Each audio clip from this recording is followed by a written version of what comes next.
कहानी की शुरुआत होती है केसेडागा सिटी से, जहां हमें एक घर के अंदर एक यंग बॉय को दिखाया जाता है जो एक डॉल के साथ एक लड़की के कपड़े पहनते हुए खेल रहा था। तभी उसकी माँ वहां पर आकर उसे लड़की के कपड़े पहने हुए देखकर नाराज होती है और उस पर गुस्सा करने लगती है और उसे मारने लगती है। इसके बाद वो लड़का बहुत ज्यादा गुस्सा हो जाता है और वह अपने ही प्राइवेट पार्ट को काट देता है क्योंकि उसे लड़की बनने का शौक था और इसी कारण वह लड़के होने का सबूत भी खत्म कर देता है। अगले सीन में हम एक टीचर को देखते हैं जिसका नाम लिली है, जो दरअसल सुन नहीं सकती। हालांकि वह लोगों की बातों को इशारों से समझ लेती है और वो शहर के ही एक स्कूल में बच्चों को पढ़ाती है और उसी स्कूल में उसकी छोटी बहन मिशेल भी पढ़ती है। उस दिन मिशेल लिली को बताकर वापस घर की ओर जाने लगती है, लेकिन थोड़ी देर बाद मिशेल का एक कार से एक्सीडेंट हो जाता है जिससे उसकी मौत हो जाती है। लिली का मिशेल के अलावा इस दुनिया में कोई नहीं था और वह मिशेल की मौत के कारण पूरी तरह से टूट जाती है। इस कारण वो अब उस शहर को छोड़कर कैसेडागा नाम के शहर में शिफ्ट होने का फैसला लेती है। अब लिली कैसेडागा शहर पहुंच जाती है। वहां पर उसे एक यूनिवर्सिटी की डीएन क्लेयर मिलती है। वो लिली की हालत देखकर उसे यूनिवर्सिटी में नौकरी दे देती है और उसे रहने के लिए घर भी देती है। इसके बाद हमें पता चलता है कि क्लेयर अपने ग्रैंडसन थॉमस के साथ अकेले ही वहाँ पर रहा करती है। अब ऐसे ही कुछ दिन गुजरते हैं और लिली एक बार फिर से अच्छा महसूस कर रही होती है और वे बच्चों को पढ़ाने लगती है। एक दिन उसकी एक स्टूडेंट जिसका नाम हेली होता है, वो लिली को अपने फादर माइक से मिलाती है जो एक पुलिस इंस्पेक्टर होता है। माइक लिली को देखकर बहुत ज्यादा खुश होता है। इस बीच हमें पता चलता है कि माइक का डिवोर्स होने वाला है। तब माइक लिली को बताता है कि हेली को पेंटिंग करने का बहुत शौक है, तो वो उसे हेली को सिखाने के लिए कहता है। लिली उसे और माइक को किसी दिन अपने घर आने के लिए कह देती है। इस बीच हम देख पाते हैं कि लिली और माइक अब एक दूसरे के करीब आने लगे हैं और माइक भी लिली को पसंद करने लगा था। अगले दिन माइक और हेली लिली के घर जाते हैं जहाँ पर वो पेंटिंग सीखने लगते हैं। लिली माइक को अपनी फैमिली के बारे में बताती है। वो बताते हैं कि वो बचपन से ही अपनी बहन को बहुत प्यार करती थी जिसकी एक एक्सीडेंट में मौत हो गई है और उसकी माँ भी बचपन में ही कैंसर के कारण मर चुकी थी,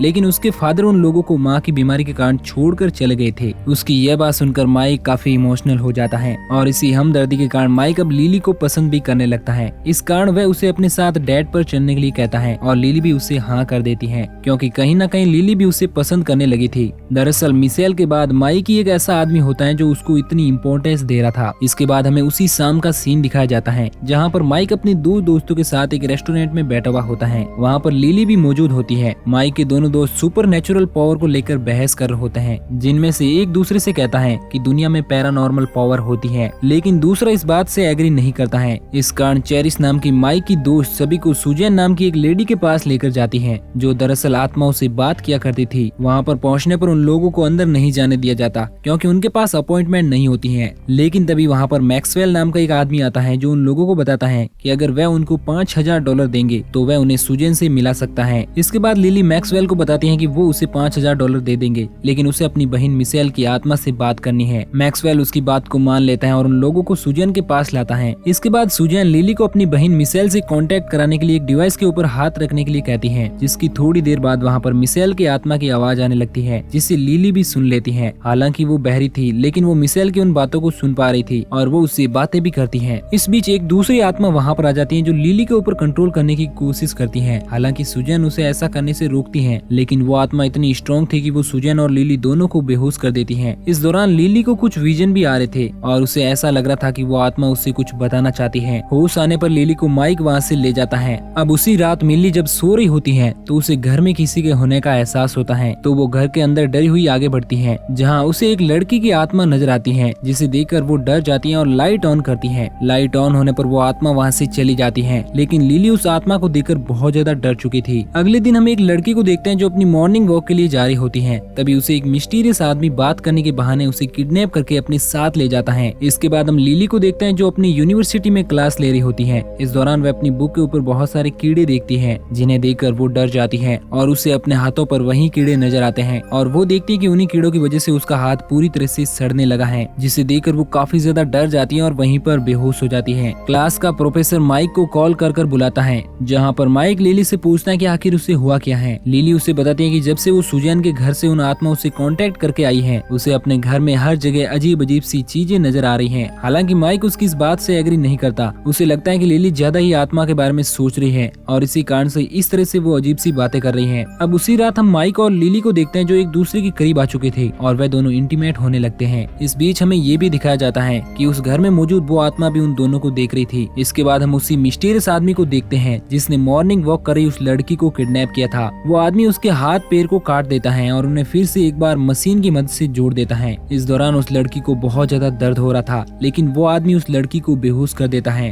और उसे एक डॉल की तरह यूज करने लगता है। और ये लड़का कोई और नहीं बल्कि वही है जिसे हमने फिल्म के स्टार्टिंग में देखा था और उसने अपना प्राइवेट पार्ट काट लिया था, जो कि अब एक सीरियल किलर बन चुका है। अगली सुबह लिली टाइम पास के लिए क्लेयर के घर की पेंटिंग बनाने लगती है, लेकिन इस दौरान थॉमस उसे डिस्टर्ब कर रहा था क्योंकि वो बार बार अपने कमरे की खिड़कियां खोल रहा था। इस कारण परेशान होने के बाद लिली वहां से किसी और दूसरी लोकेशन को ढूंढने लगती है और ढूंढते ढूंढते वो घर के पास ही एक ग्रीन हाउस तक पहुंच जाती है, जहां पर उसे क्रिस्टियन नाम का एक आदमी मिलता है जो उसे बताता है कि उसी ने इस ग्रीन हाउस को डिजाइन किया है और ये उसी का ग्रीन हाउस है। वो बताता है कि कुछ सालों पहले इस जगह पर जेनिफर नाम की एक लड़की भी रहा करती थी, लेकिन वो कुछ ही दिनों के बाद यहाँ से गायब हो गई। हालांकि पुलिस वालों ने उसके गायब होने की इन्वेस्टिगेशन की और उन लोगों को थॉमस पर शक हुआ, लेकिन उसके खिलाफ उन लोगों के पास कोई सबूत नहीं थे। इस कारण थॉमस को छोड़ना पड़ा। ये सुनकर लिली की थॉमस के बारे में एक अलग राय बन जाती है। अब उसी रात लिली जेनिफर के बारे में इंटरनेट पर सर्च करती है, जहाँ पर वो उसकी तस्वीर देखती है और समझ जाती है कि जो आत्मा उसे परेशान कर रही है वो जेनिफर की ही आत्मा है जो उसे कुछ बताना चाहती है। इस बात से लिली अब बहुत ज्यादा डर जाती है और वो किचन में जाकर दूध पीने लगती है, लेकिन दूध में उसे फिर से कीड़े नजर आते हैं, जिस कारण वो बहुत ज्यादा डर जाती है और उल्टियां करने लगती है। इस दौरान वहाँ पर जेनिफर की आत्मा भी आ जाती है जो उसे कुछ विजन दिखाती है। इस बात से हम समझ पाते हैं कि जेनिफर उसे कुछ बताना चाहती थी। इसके बाद लिली वहीं बेहोश हो जाती है। अगली सुबह जब उसे होश आता है तो उसके पास माइक होता है। लिली उसे सारी बातें बताती है, लेकिन माइक उस पर अभी भी यकीन नहीं करता है। वो बताता है कि उसने बहुत सारी चीजों को माइंड पर ले लिया है, इस कारण उसे ऐसा लग रहा है। एक्चुअली में आत्मा जैसी कोई चीज होती ही नहीं है। लेकिन तभी एक बार फिर से लिली की तबीयत खराब होने लगती है और वो उल्टी कर देती है और उल्टी में माइक को कीड़े नजर आते हैं, जिससे वो समझ जाता है कि लिली सच बोल रही थी। परेशान होकर माइक लिली को उस जगह से लेकर अपने फ्रेंड के घर जाने लगता है। रास्ते में जेनिफर की आत्मा उन्हें फिर से परेशान करने लगती है। माइक लिली को लेकर वापस सुजैन के घर जाता है क्योंकि उसे लगता है कि सुजैन ही लिली को फिर से नॉर्मल कर सकती है। सुजैन के घर पर पहुंचने पर सुजैन उन लोगों को बताती है कि वो आत्मा लिली को कुछ बताना चाहती है, इस कारण उसे ऐसे विजन आते हैं। लिली सुजैन को बताती है कि उन्हें जेनिफर की आत्मा से बात करनी होगी, लेकिन सुजैन बताती है कि अगर उन लोगों ने उनकी आत्मा से बात की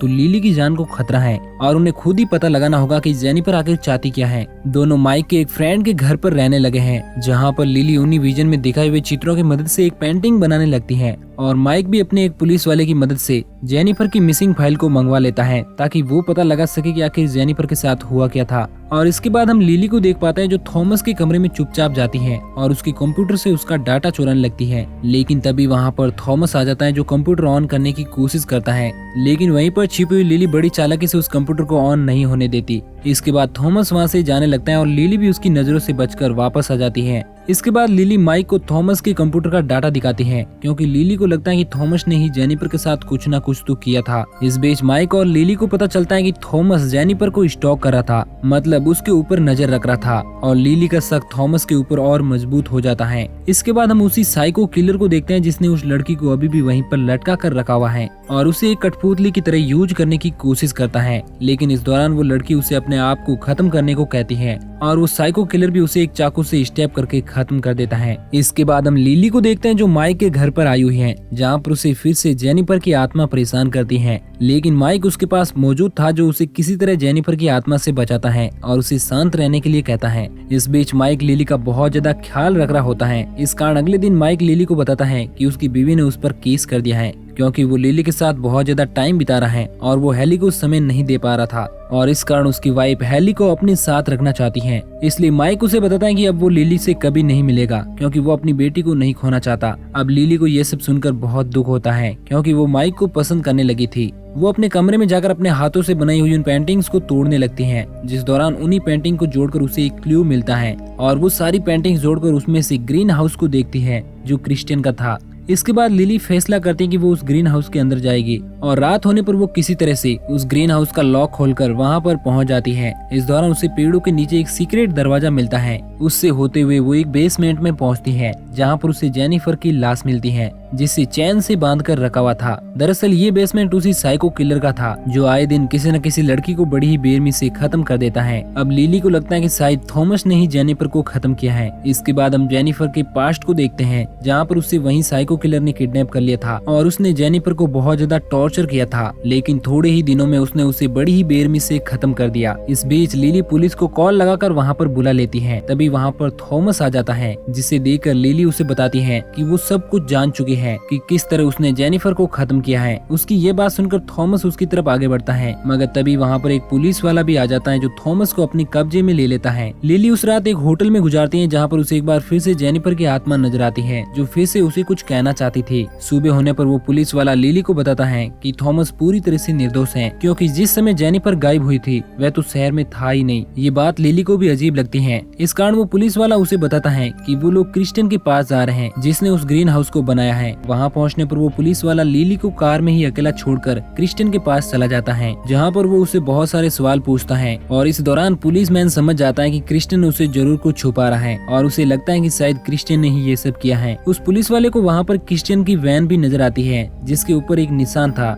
जैसा लिली ने उसे बताया था। क्रिस्टियन उसकी बात सुनकर डर जाता है। पुलिस वाला उसे अपने साथ पुलिस स्टेशन चलने के लिए कहता है, लेकिन क्रिस्टियन उसे बड़ी चालाकी से वहीं पर एक रोड की मदद से बेहोश कर देता है और उसी पुलिस वाले की गन से उसे शूट कर देता है। इस दौरान लिली क्रिस्टियन की उस गाड़ी को भी देख लेती है जिस पर उसे वही निशान नजर आता है जो उसे विजन में देखा था। वो पुलिस वाले की लॉक गाड़ी से बाहर आने की कोशिश करती है, लेकिन क्रिस्टियन उसे देख लेता है और वो उस गाड़ी में गन से एक छेद करके बेहोश करने वाली गैस को कार के अंदर छोड़ देता है, जिस कारण लिली वहीं पर बेहोश हो जाती है। और जब उसे होश आता है तो वो अपने आप को एक बेसमेंट में पाती है और तभी वहाँ पर क्रिस्टियन भी आ जाता है और हम समझ पाते हैं कि वो साइको किलर क्रिस्टियन ही है जिसने कई लड़कियों को अपने मजे के लिए कठपुतलियों की तरह यूज किया और जब उसका मन उन लड़कियों से भर गया तो उसने उन्हें खत्म कर दिया। और अब वो लिली के साथ भी ऐसा ही करना चाहता था। इस कारण वो अपने हथियारों को तैयार करने लगता है, लेकिन लिली वहाँ का गेट खोलकर भागने लगती है और वहाँ से भागते हुए जंगलों में पहुँचती है, लेकिन क्रिस्टियन भी उसका पीछा कर रहा था। थोड़ी ही दूरी पर लिली को वहाँ पर एक कार नजर आती है जिसमें बैठकर वो वहाँ से जाने लगती है, लेकिन क्रिस्टियन उसका पीछा करता है और वहीं पर खड़ी एक गाड़ी को वो तेजी से लिली की कार के पीछे लगा देता है। लिली इस दौरान बहुत तेजी से कार चला रही थी, इस कारण उसका एक्सीडेंट हो जाता है